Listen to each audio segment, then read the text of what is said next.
Hi everyone, I'm Eliza Holtz, and this is my post for discussion number 1 for HTOR 474, Hospitality Revenue Management.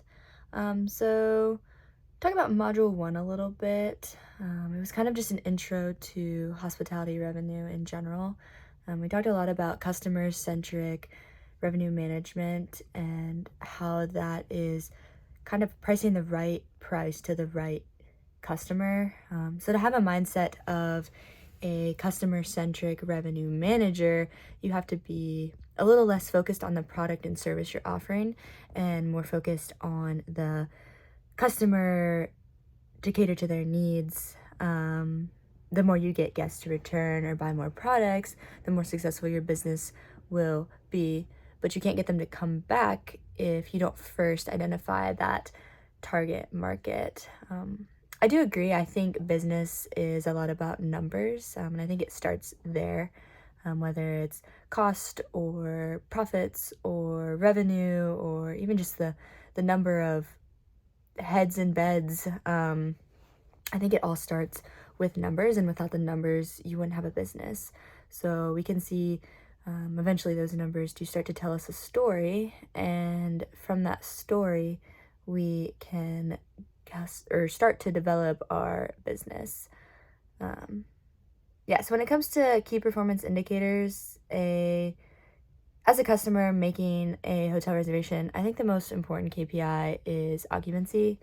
As a customer, I would want to know if the hotel is filling up. I think I'm more likely to pick a hotel that has more bookings because I think that tells me that it's a good place, that people are wanting to stay there, that it's likely people have come back for a second stay. So I think just knowing all of that is very important from a customer standpoint. So I think for the CCRM, it would be beneficial for them to first focus on occupancy, making sure that they are able to figure out how to fill rooms to maximum capacity, because that will help their business, but it'll ultimately bring in more customers like myself, for example.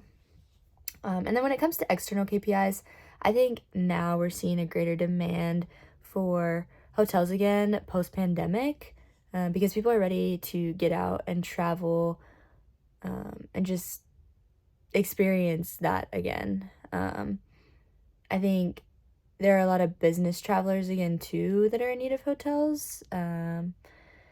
And whether business or leisure, everyone needs a place to stay when they're traveling.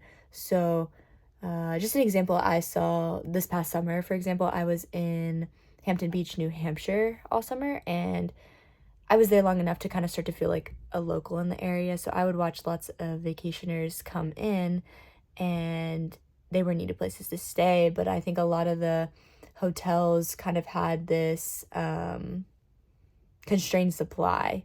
So even though the demand was growing and people were out and they were wanting to explore and stay and visit this area, the constrained supply kind of put the guests almost in a detriment. So yeah, right now I think we're definitely seeing a rise in the industry, and I guess we'll just have to keep watching to see where it goes in the future. But that's all I have for this discussion. Feel free to share any thoughts. I'd love to hear what you guys think, and thanks for taking a listen. I'll see y'all in class.